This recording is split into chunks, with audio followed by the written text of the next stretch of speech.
오늘 우리에게 말씀을 전해주실 분은 이대성 목사님이십니다. 종교적 껍데기에서 벗어나기라는 제목으로 말씀을 전해주실 때 우리 모두 하나님의 뜻을 깨닫는 귀한 시간이 되길 소망합니다.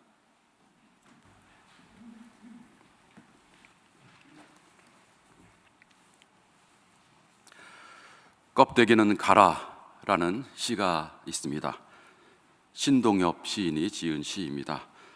껍데기는 가라, 4월도 알맹이만 남고 껍데기는 가라. 이렇게 시작되는 시에서 신동엽 시인은 불의와 위선에 항거하여서 일어난 4.19 혁명의 순수하고 숭고한 정신이 시간이 지남에 따라서 사라져가는 상황을 안타까워했습니다. 어찌 4.19 혁명뿐이겠습니까? 역사상 좋은 뜻으로 시작한 많은 운동이나 개혁들이 시간이 지남에 따라서 그 원래의 취지가 희미해져 가는 것들을 많이 보게 됩니다. 그 정신은 이름이나 구호로만 남아있지만은 실제 그 내용을 보면은 그 이전보다도 더 나쁜 상황이 된 경우가 많이 있습니다. 저는 최근에 우연히 카이사르에 관한 넷플릭스 다큐멘터리를 볼 기회가 있었습니다. 보다가 그 카이사르라는 인물에 대해서 굉장히 많이 관심을 갖게 되었습니다. 그래서 옛날에 읽었던 시오노 나나미의 로마인 이야기를 다시 꺼내서 그 부분을 읽어보게 되었고, 또 카이사르가 쓴 갈리아 전쟁기도 이제 새로 사서 읽어보게 되었습니다. 기원전 1세기의 유럽과 근동의 역사를 이해하기 위해서는 카이사르를 모르고는 우리가 지나갈 수가 없습니다. 신약 성서의 큰 배경을 이해하는 데 많은 도움이 됩니다. 여러분도 기회가 되면은 카이사르에 관한 책을 읽어보시면 좋을 것 같습니다. 기원전 1세기의 로마는 공화정을 채택하고 있었습니다. 투표에 의해서 선출된 집정관들이 돌아가면서 통치를 하고 있었습니다. 그렇지만은 늘 내부적으로는 원로원파와 민중파 간의 대립이 있었습니다. 카이사르는 처음부터 민중파에 속해 있었습니다. 끊임없이 수구 귀족 세력인 원로원파를 견제하면서 그들을 몰아내기 위해서 최선을 다해왔습니다. 그래야지만 참된 공화정이 이루어질 수 있다라고 카이사르는 생각을 하였던 것 같습니다. 갈리아 전쟁에서 혁혁한 공을 세우고 루비콘 강을 건너서 개선 장군이 되어서 로마로 입성한 카이사르는 이제는 원로파가 상대할 수 없는 절대적인 영향력을 갖고 있었습니다. 이제 그가 일생 동안 꿈꿔왔던 더 합리적이고 공정한 공화정을 수립할 수 있는 기회가 온 것입니다. 그런데 카이사르는 모든 사람들을 실망시키는 결단을 했습니다. 공화정을 폐지하고 스스로가 종신 독재관이 된 것입니다. 결국 그는 독재관에 취임한 지 한 달 후인 기원전 44년 3월에 공화정의 복귀를 원하는 사람들에 의해서 암살당했습니다. 그 유명한 브루투스 너까지도라는 그 외침을 하면서 56살의 나이로 생을 마쳤습니다. 이와 비슷한 예는 수없이 많이 있습니다. 올리버 크로멜도 1645년에 청교도 혁명을 통해서 잉글랜드 군주제를 폐지하고 의회제도를 도입을 했습니다. 그렇지만은 곧 그는 호국경이라는 자리를 만들어서 군주제 때보다도 더 억압적인 독재 체제를 수립을 했습니다. 그리고 스스로 국왕이 되려고 노력을 했습니다. 그러다가 이번에는 하나님이 치신 것 같습니다. 1658년에 병이 걸려서 죽게 되었습니다. 그가 죽고 나서 그의 아들이 아버지 크로멜을 이어서 통치를 했지만은 금방 혁명이 일어나서 왕정 복고가 되지 않았습니까? 그래서 역사의 수레바퀴는 거꾸로 흘러가서 도리어 이전보다도 더 억압적인 군주제가 들어서게 되었습니다. 크롬웰을 따르던 모든 사람들은 대부분 처형이 되었고, 크롬웰은 부관 참시를 당했을 정도로 큰 보복을 겪게 되었습니다. 왜 이렇게 훌륭한 사람들이 좋은 뜻을 품고 시작한 일들이 마지막에 완성이 될 수 있는 순간에 모든 것이 수포로 사라지는 일들이 반복이 되는 걸까요? 왜 순수하고 숭고한 정신으로 시작된 일들이 허위와 불의와 독재로 결말을 보게 되는 것일까요? 그 결과 본인과 다른 사람들에게 큰 피해를 끼치는 비극이 왜 역사 속에서 반복해서 일어나는 것일까요? 그런 비참한 결말을 맞지 않는 그런 방법은 없을까? 이런 생각을 우리가 해보게 됩니다. 1521년 4월 17일 보름스 대성당에서 열린 신문에서 마르틴 루터는 자신이 지금까지 가톨릭 교회와 교황을 비난하면서 주장했던 모든 말들과 책들을 부인하라라는 그런 압력을 받습니다. 루터는 이에 대해서 내가 지금 금방 대답하기는 곤란하다라고 얘기를 하고 충분한 시간을 달라고 요청한 다음 날 이렇게 대답을 했습니다. 저의 양심은 하나님 말씀에 사로잡혀 있습니다. 아무것도 취소할 수 없습니다.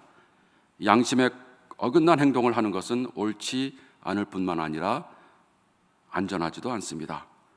제가 여기 서 있나이다. 하나님 저를 도우소서. 이것이 유명한 보름스 선언입니다. 이 선언을 통해서 루터는 돌아갈 수 없는 종교 개혁의 길을 가게 되었습니다.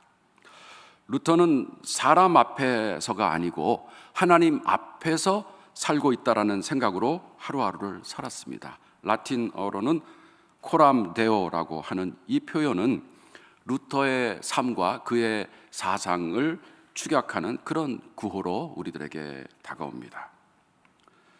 루터가 그런 선언을 하였던 시점에서 종교라는 거창한 제도를 한번 우리가 생각해 봅시다. 당시 종교는 모든 것을 지배하고 있었습니다. 개인과 가정의 삶으로부터 시작해서 도시와 국가와 유럽 전체의 질서가 종교를 통해서 유지되고 있었습니다. 삶뿐이 아니고 죽음 너머의 영역에까지 종교가 관장하고 있었습니다. 온 세계가 종교라는 틀 안에 들어와 있었던 것입니다. 그런데 루터는 이 모든 것을 무시하고 자신의 양심과 하나님의 말씀에만 근거하여서 자신의 목숨을 위태롭게 할 수 있는 선언을 한 것입니다. 오늘 설교에서 저는 역사적인 이야기들 많이 드리고 있습니다.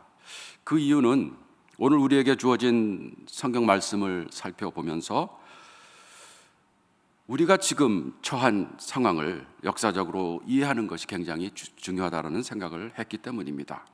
지금 우리나라 개신교가 처한 역사적인 상황은 굉장히 중요한데 우리의 상황을 살펴보는 하나의 잣대로서 오늘 읽은 성경 본문이 우리에게 중요하게 다가오기 때문입니다. 한국의 기독교는 130여 년의 짧은 역사에도 불구하고 한국 사회의 큰 발전을 하는데 공헌을 해왔음을 누구도 부인할 수 없을 것입니다. 그런데 이제 그 역사가 성숙이 되어서 한국교회가 더욱더 큰 공헌을 할 수 있는 기회가 온 것 같은데, 그러나 자칫 잘못하면 그 모든 것이 수포로 돌아갈 수 있는 큰 위험에 직면하고 있는 것이 바로 우리 한국교회의 현실입니다. 이것은 한국교회의 위기이기도 하지만은 우리 교회의 위기이기도 하고 우리 각자 신앙의 위기이기도 합니다. 지난주일은 종교개혁주일이었습니다. 종교개혁의 정신은 1년에 한 번 기념하고 잊어버려도 되는 것은 아닙니다. 종교개혁의 핵심은 개혁은 계속돼야 한다는 것입니다. 늘 개혁하는 것, 그것이 바로 종교개혁의 핵심 중에 핵심입니다. 이런 상황 속에서 오늘 우리가 받은 복음서의 본문은 우리에게 매우 의미 있는 그런 메시지를 전하고 있습니다. 오늘 본문에는 율법학자들과 바리새파 사람들이 등장합니다. 예수님은 온유하고 마음이 넓은 분이셨지만은 이상하게도 유독 이들에게는 굉장히 엄격하셨습니다. 어떨 때는 좀 지나치신 것이 아닌가 할 정도로 독설을 내뿜으셨습니다. 뱀들아, 독사의 새끼들아, 이런 욕을 그들에게 하지 않으셨습니까? 예수님께서 이렇게 분노하셨던 이유는 이들이 종교를 이용하여서 자기들의 이득을 추구하였고 그러면서도 많은 사람들을 잘못된 길로 또 인도하였기 때문입니다. 그러면서도 그들은 자신들이 거룩하고 고상한 삶을 사는 것처럼 위선을 떨고 있지 않았습니까? 종교는 더 이상 하나님의 뜻을 알고 그 뜻대로 살기 위한 방도가 아니었고 자신들에게 재화나 명예나 권력을 제공하는 수단에 불과했습니다. 그들이 믿는 종교의 본질이 무엇인지에 관한 관심이나 확신도 없었습니다. 그저 그들이 원하는 대로 주무를 수 있는 종교라는 도구가 그들에게는 너무나도 마음에 들었습니다. 그들에게는 종교가 황금알을 낳는 오리와 같았습니다. 너무나도 타락한 종교의 모습이 아닙니까? 그런데 우리가 기억해야 할 것은 유대 역사에서 바리새파는 매우 성공한 개혁 운동이었다는 것입니다. 헬레니즘의 문화로 순수성을 잃어가던 유대인들에게 신앙을 회복시키는 그런 운동이었고 정치적으로는 유대 민족의 주권과 정체성을 회복하려는 운동이었습니다. 기원전 2세기 무렵부터 형성되었다가 예수님 당시에는 그 영향력이 굉장히 크게 확대되었던 그런 운동이었습니다. 우리가 오늘 복음서의 성경 본문을 읽을 때 우리들의 마음에는 어떤 생각이 듭니까? 예수님과 같은 편에 서서 예수님께서 비판하는 그 율법학자들과 바리새인들을 보면서 같이 손가락질을 하면서 저런 나쁜 사람들이 있나 하면서 비난에 같이 동조하지 않습니까? 그러나 사실 오늘 성서 본문을 읽으면서 우리가 취해야 할 태도는 바로 우리의 모습이 성경에 나오는 율법학자와 바리새인들과 같지 않은가 하는 그런 생각을 해야 한다는 것입니다. 그들의 모습이 예수님께서 그렇게 분노하고 치를 떨었던 타락한 종교인들, 그들의 모습이 바로 지금 우리의 모습이 아닌가 하는 생각을 하면서 회개하는 태도로 오늘 본문을 우리는 만나야 합니다. 늘 경계하면서 두려운 마음으로 오늘 본문을 우리가 대해야 한다는 말씀입니다.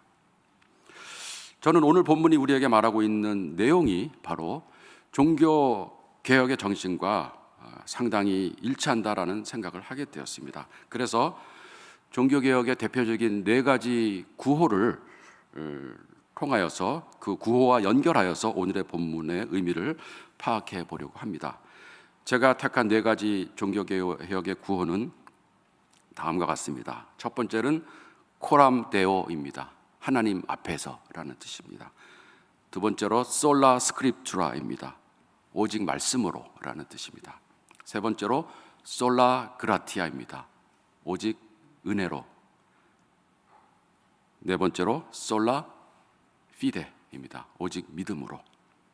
너무 단순한 느낌도 있겠지만은 그러나 이 4가지의 구호를 통해서 우리들의 신앙을 다시 한번 개혁하고 원래의 순수한 신앙을 회복하는 그런 계기로 삼으면 좋을 것 같습니다. 먼저 코람 데오에 대해서 한번 생각을 해봅시다. 오늘 본문 5절을 보니까 예수님께서는 율법학자들과 바리새인들을 비판하면서 이렇게 이야기를 하셨습니다. 그들이 하는 모든 일은 사람들에게 보이려고 하는 것이다. 율법학자들과 바리새파 사람들은 매우 경건하고 종교적이었지만은 그 모든 것은 사람들에게 보이기 위한 것이었습니다. 하나님 앞에서가 아니고 사람 앞에서 혹은 세상 앞에서 사는 삶이었습니다. 말은 번지르르하게 잘하지만은 교리를 잘 꿰차고 있었지만은 그러나 그들의 지식과 말은 그들의 삶과 일치하지 않았습니다. 그래서 예수님께서는 그들이 말하는 것은 무엇이든지 다 행하고 지켜라. 그러나 그들의 행실은 따르지 말아라. 이렇게 말씀을 하셨습니다. 오늘 우리가 읽지 않았지만은 오늘 본문 뒤에 나오는 마태복음 23장의 내용을 보면은 예수님께서는 그들을 위선자라고 말씀하셨습니다. 겉만 깨끗한 접시와 같다고 말하셨습니다. 그런데 안을 보니까 온갖 썩은 음식이 가득한 모습입니다. 회칠한 무덤과 같다고 비판하셨습니다. 겉으로 볼 때는 깨끗하고 멋있어 보이지만 그 안에는 죽은 사람의 뼈가 묻혀 있다라고 비판을 하셨습니다. 겉으로는 의로운 척하지만 속에는 위선과 불법이 가득 차 있다라고 비판을 하셨습니다. 껍데기뿐인 종교는 사람에게 보이기 위한 종교이고 알맹이 종교는 하나님 앞에서의 종교라고 말할 수 있습니다. 이들에게는 종교라는 화려한 외피는 있었지만은 정작 그 안에 담겨 있어야 했던 원래의 알맹이는 다 없어지고 욕심과 이기심과 탐욕이 가득 차 있었다는 것입니다. 오늘 우리를 포함한 많은 교인들의 모습이 이와 비슷하다고 세상 사람들이 얘기하고 있지 않습니까? 오직 하나님 앞에서 삶을 사는 그런 신실하고 당당한 자세가 필요한 때입니다. 두 번째 구원은 솔라 스크립투라입니다. 오직 말씀이죠. 종교개혁이 오직 말씀을 강조한 것은 그 당시에 말씀 이외에 혹은 말씀보다 더 권위가 있는 것들이 많이 있었기 때문이었습니다. 성경에는 나오지 않았지만 교회가 정한 규칙이라든가 혹은 성직자의 명령 같은 것들이 하나님의 뜻으로 여겨지기도 했습니다. 예수님 당시에도 성경에 나오는 계명에다가 추가적인 세부 사항을 많이 만들어서 그것들을 지키도록 강요했습니다.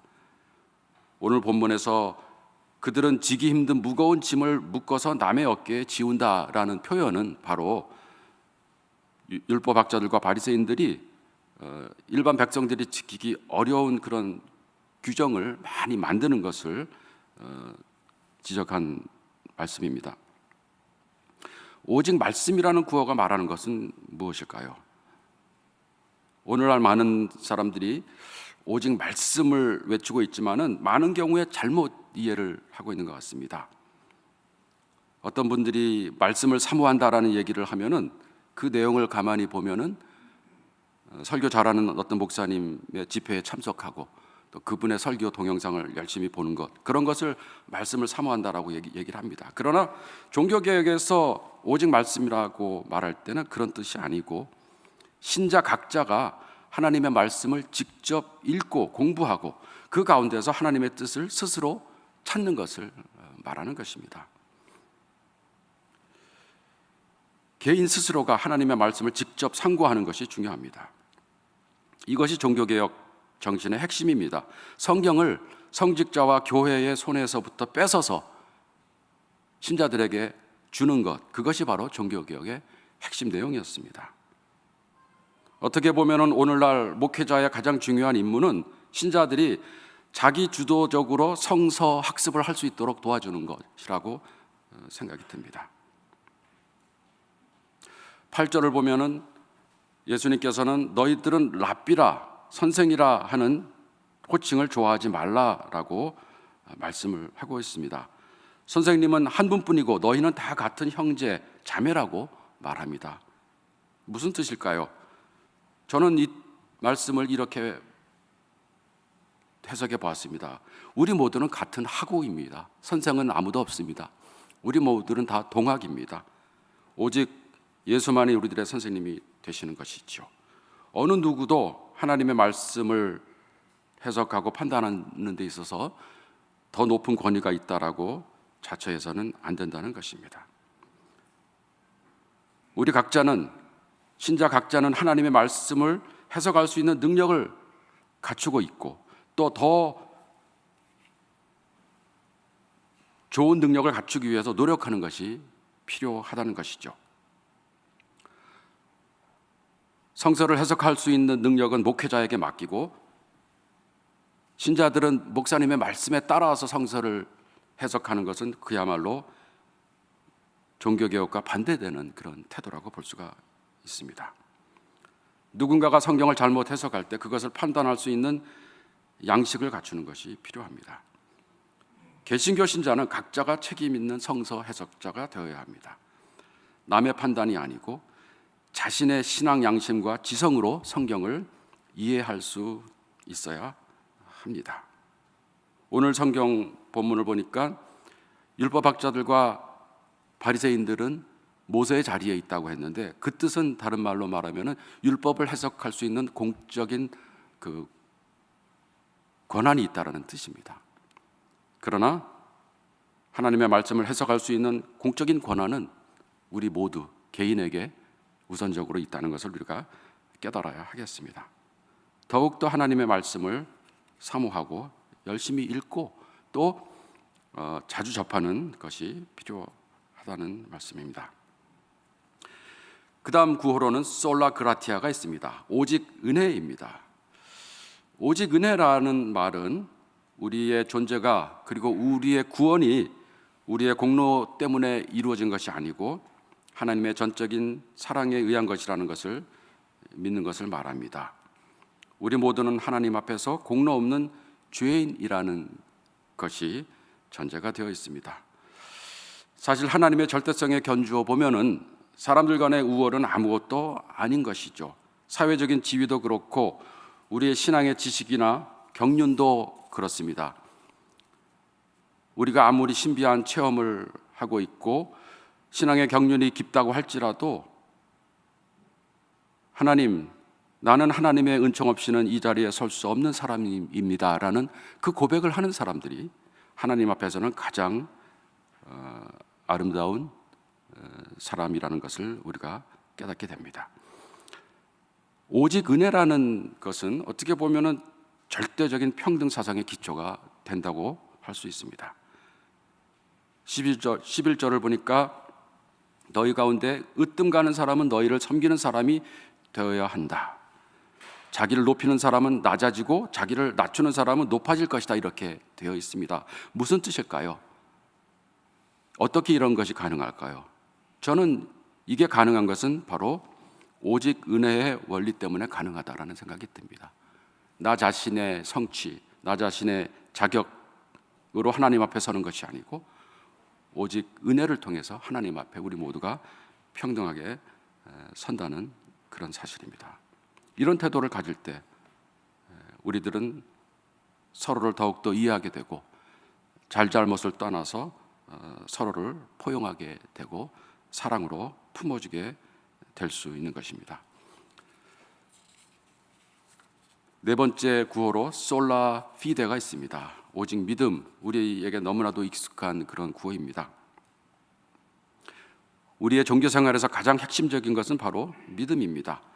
그러나 믿음은 겉으로 드러나지 않을 수가 있습니다. 드러나더라도 은연중에 드러나지 요란하게 노골적으로 드러나지 않습니다. 믿음을 관찰하기도 힘들고 등급을 매기기도 힘듭니다. 믿음은 사람들에게 보일 수 있는 것이 아닙니다. 우리 각자 가장 깊은 내면에 소중하게 간직하고 있는 것이 믿음입니다.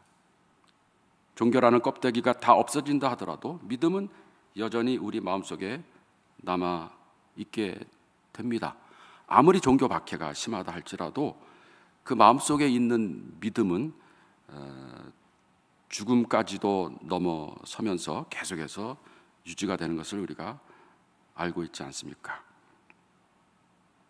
그렇지만 우리가 신앙생활을 오래 하다 보면은 믿음이라는 본질보다는 종교적인 활동에 마음을 많이 쓰게 됩니다. 우리의 시간을 종교적인 활동을 하고 종교적인 행위를 하는데 정신을 쏟고 있는 경우가 많습니다. 오늘날 한국 교회 전 교인들이 그렇게 많은 시간을 들여서 종교 활동을 하고 있는데 그 모든 시간을 다 합치면은 얼마나 많은 시간일까요? 그 시간들이 믿음의 삶인가요? 아니면 종교적인 행위인가요? 우리가 자칫 잘못하면은 눈으로 보이는 가시적인 종교적인 행위에 우리들의 정신을 쏟을 수도 있습니다. 사람들이 종교라는 껍질을 중요하게 생각하는 이유는 겉으로 드러나는 종교가 우리에게 뭔가 이득을 주기 때문입니다. 오늘 본문을 보면은 바리새파 사람들과 율법학자들은 종교를 통해서 많은 이득을 누리고 있었습니다. 그러나 다른 사람들도 역시 마찬가지로 종교가 굉장히 유용했습니다. 종교를 통해서 공동체의 소속감을 얻기도 했고 마음의 안정을 얻기도 하고, 그래서 종교가 실생활에 효용성이 있다라고 생각하여서 종교 생활을 하는 사람들이 예수님 당시에도 많이 있었고 오늘날도 많이 있습니다. 그러나 효용성이 떨어질 때 그들은 또 종교를 금방 버리게 되는 것입니다.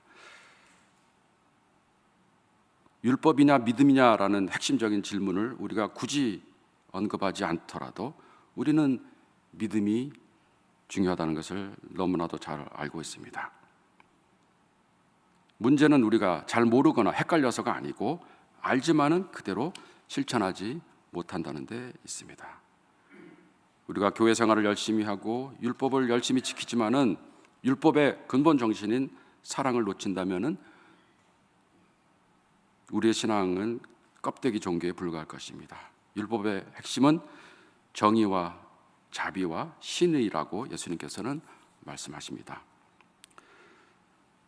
사랑하는 교우 여러분, 2020년 종교개혁 주일은 지난 주일이었지만은 올해는 연례 행사로 여기는 단계에 머물지 않고 실제로 개혁이 다시 일어나는 경험을 우리 모두 하게 되기를 바랍니다. 종교개혁자들은 다음과 같은 구호를 만들었습니다. 개혁된 교회는 항상 개혁되어야 한다. 리포르마타 에클레시아 셈페르 리포르만다, 이렇게 되어 있습니다. 개혁이라는 것은 계속되어야지 개혁이지 한번 하고 멈추면은 개혁이 아니라는 말씀입니다. 오늘 우리가 처한 교회, 기독교 내부와 외부의 상황은 지금 이대로는 안 된다라는 그런 외침을 우리들에게 주고 있지 않습니까? 그 소리 듣지 못하는 분이 계십니까? 개혁이 필요한 것이 바로 지금의 상황이 아닙니까? 형식적으로 종교가 우리에게 주는 유익이 아무리 크다 할지라도 우리가 그 유익에 집착할 때 우리들은 가장 비참한 사람들이 될 것입니다. 하나님께서 주실 은혜에 비하면 그런 것들은 아무것도 아니기 때문입니다. 우리에게 잠시 더 도전과 어려움이 있다 할지라도 종교개혁자들을 따라서 하나님 앞에서 사는 삶을 살아갈 때, 오직 성경을 믿으면서 삶을 살 때, 오직 은혜에 의해서, 오직 믿음에 의해서 우리의 삶을 조율할 때 우리들은 하나님 앞에서 하나님의 자녀로서 더욱더 복된 삶을 살게 될 것입니다. 우리 교회를 새롭게 하고 또 우리의 삶을 새롭게 하는 이 큰 개혁의 흐름에서 우리 대학교의 교우 한 분 한 분들이 중요한 역할을 할 수 있도록 하나님께서 힘 주시기를 간절하게 소망합니다.